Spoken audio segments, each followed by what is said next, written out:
سلام به روی ماهتون. حالا احوالتون چطوره؟ امیدوارم که حالتون خوب باشه. خوشقلبای ندا. توی بحث قبلی بحث کلی رو انجام دادیم در مورد بازگشت مجدد ما انسان‌ها در قالب‌های مختلف، بخشیدن خودمون، انتخاب انسان‌ها توی مسیرمون. امروز میخوام در مورد وجود آدمای سمی صحبت کنم. همیشه که خیانت نیست، همیشه که شکست از جنس مخالف نیست. یه وقتایی این شکست و این دورویی ها و نامردی ها از همجنسای خودمون، از دوستانی که باشون سالیان زیادی مراوده داشتیم و دوستی داشتیم.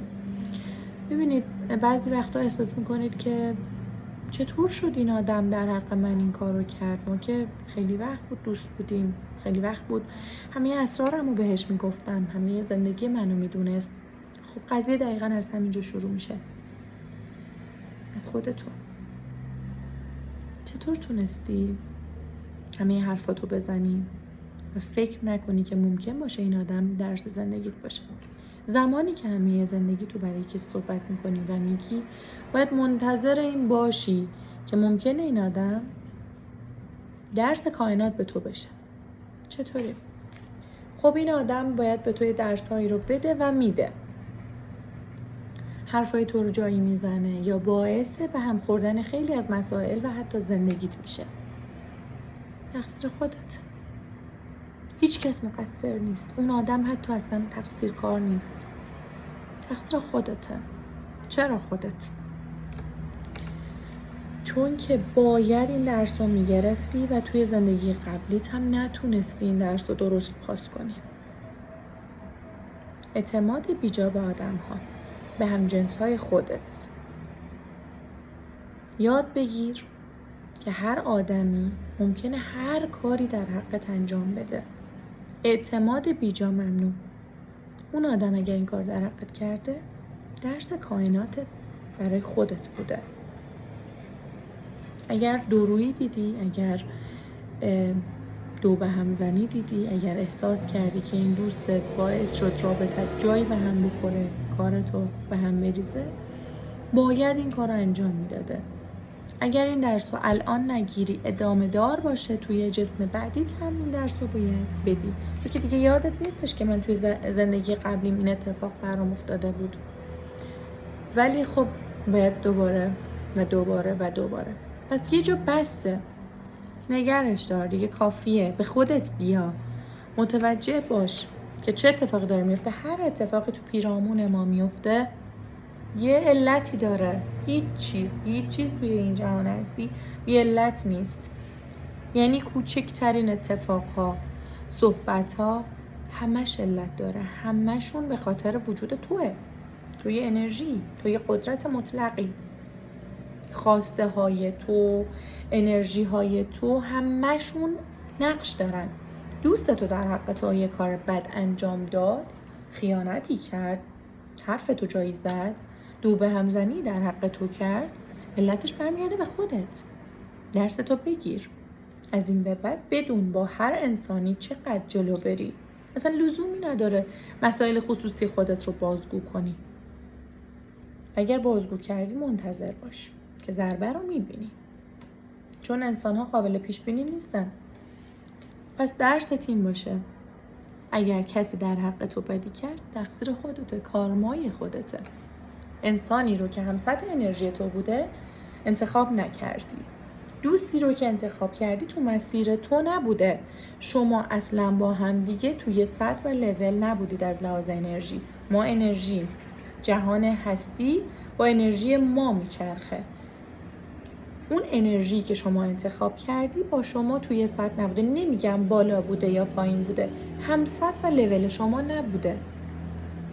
پس کسانی رو انتخاب بکنید برای حتی دوستیتون که هم سطحتون باشن. اتفاقا خودمون خیلی بهتر متوجه میشیم. صحبت میکنیم، دوستی میکنیم، متوجه میشیم که این آدم هم فکر ما نیست، ولی ادامه میدیم. یه جایی احساس میکنیم شبیه، میخوریم با هم دیگه، میتونیم ارتباط بگیریم، تعامل داشته باشیم، ولی یه جایی احساس میکنیم یه خطاهایی رو میده. اعتماد کن به اون احساس درونت. هر جا که حس میکنی یه آدم ممکنه که هم سطحت نباشه، نیست قطعا. به اون کوچولوهایی که فکر میکنی آره، به اون حسای کوچیکی که فکر میکنی که این آدم با تو هم سطحه، اعتماد نکن. پس تقصیر خودمونه. هر چی که شد به خودمون برمیگرده، از ماست که بر ماست. یعنی هر چی که خودت میکنی به خودت برمیگرده. درس تو از زندگیه. گردن هیچ کس ننداز، از هیچ کس گله نکن. اگر حرفی پشت سر تو زده شده، اگر اون دوستی که فکرشو نمی‌کردی پشت سر تو صحبت کرده، تقصیر خودته. آدم درستی رو انتخاب نکردی. اون درس تو از کائنات بوده. درس تو اگر گرفتی تکرار نمیشه. اگر نگرفتی بارها و بارها منتظر این اتفاق باش. ما باید با افرادی باشیم که توی یه سطحیم، نه بالا نه پایین. بالا باشیم، بتونیم خودمون رو بکشیم بالا تو سطح اونا، که خب چه عالی. ما هم میتونیم تعالی روحمون رو ببینیم. روح ما اومدیم به این جهان که روحمون رو تعالی بدیم، بهتر بشیم. درسایی رو که باید بگیریم و بگیریم، اگر نگیریم مجدد برامون اتفاق میفته، هم تو این زندگی هم توی زندگی بعدیم. ولی اگر با کسی باشیم که لولش هنوز پایین تره، ما هم با اون کشته میشیم پایین، درس میگیریم، اذیت میشیم، قصه میخوریم. و اگر این قصه خوردن ها و اذیت ها رو متوجه نشیم علتش خودمونیم، با بیماری ها کائنات ما رو حذف خواهد کرد.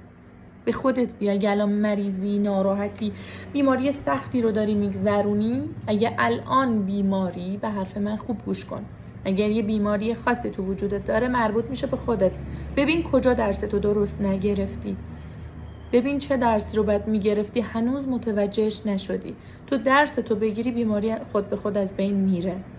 ولی اگه درستو نگیری، همچنان با خودت عقده و کینه کنی، هی بگی که چرا این کارو کرد، چرا این حرفو زد، چرا این کارو با من کرد، چرا این کارو در حق من کرد، بیماری تو رو از بین میبره. یعنی کائنات حذفت میکنه.